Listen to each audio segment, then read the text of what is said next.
Depuis plus de 50 ans, il protège des embruns et des bourrasques, pêcheurs, marins ou simples promeneurs.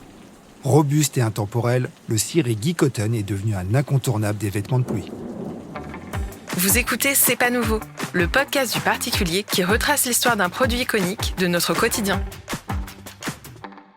Pour Guy Cotton, l'aventure du ciré débute lors d'une balade en mer avec son ami Yvon Emery, responsable du centre nautique de Rosebras dans le Finistère.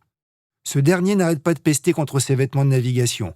Il le gêne dans ses manœuvres et surtout, il ne le protège même pas du mauvais temps. Jusqu'au milieu des années 60, ces tenues sont en effet en coton enduit. Elles sont lourdes, inconfortables et peu résistantes. À cette époque, Guy Cotton conçoit des vêtements de pêcheurs taillés dans de la toile PVC utilisée pour la fabrication de bâches et de stores. Une matière légère, solide et assez étanche. Les premières pièces sont vendues directement dans les ports. Les marins apprécient en effet la couleur jaune, facilement repérable si l'on passe par-dessus bord. Fort de cette expérience, Guy Cotton met au point un prototype pourvu d'une grosse fermeture éclair et d'un rabat à scratch.